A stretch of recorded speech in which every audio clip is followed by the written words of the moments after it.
بسم الله الرحمن الرحیم. په پاکستان کې ټولو افغان کډوالو ته کوم خبر ورکول کیږي دا څو ورځې کېږي چې پر فیسبوک باندې ځینې خبرتیاوې خپریږي د نامعلوم ادرس څخه چې په پښتو او دري ژبه او اردو ژبه باندې لیکل شوي دي چې افغان کډوالو ته چې یونیسیار په راتلونکي په پام کې لري چې هر هغه افغان کډوال چې فامیلي یو کس وي یا دوه کس وي یا درې کس وي هغو ته مقصد د پیسې ورکول کېږي. یادوري هم داسې شوې ده چې یو کس وي هغه ته 10,000 روپۍ، که فرضاً په فامیلي کې دوه کس وي 13,000 روپۍ، او که درې کس وي 16,000 روپۍ، که څلور کس وي 9,000، که 5 کس وي مقصد 22,000 روپۍ، او دا رقم که 6 کس وي 15,000 روپۍ ورکول کېږي.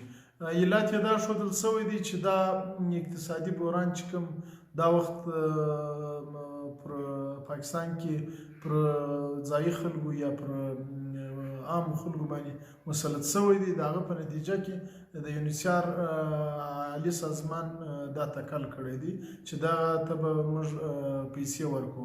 او داسې هم ښودل شوي دي چې کوم دا سمارټ کارډونه ورکړل شوي دي، تاسو د سمارټ کارډو کې چې کوم خپل د موبایل شمیرې یا نمبر ورکړي دي پر هغه نمبر باندې به تاسو ته ټلیفون کې بیل بینک یې ښوولی دی چې مقصد پر دې بینک باندې به تاسو ته بیا خبر درکول کېږي د دې بینک څخه بیا اخلي یا د ډاکخانې یا پوسټ آفیس څخه بیا اخلي.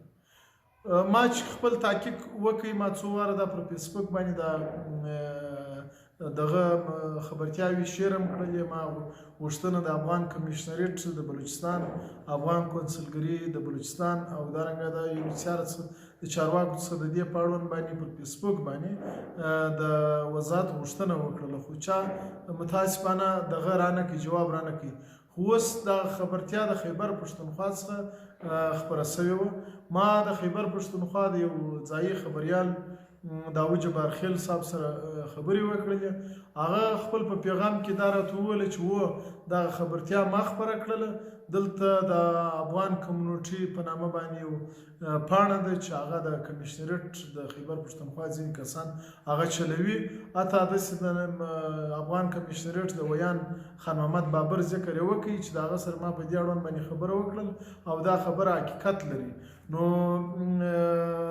دا د داود جبار خیل صاحب خبره ده چې زه تر دا ځای پورې رسېدلی یم. که چیرې دا واقعیت ولري بیا نو دا د افغان کډوالو دپاره ښه زیری دی.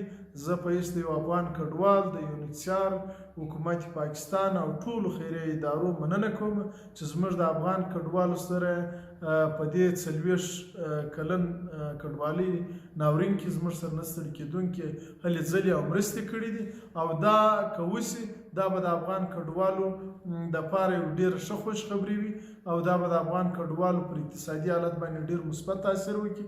نو بیا هم خدای پاک دې وکړي چې دا کار دوی سرته ورسوي. زه د یونیسیار او حکومت پاکستان مننه کوم.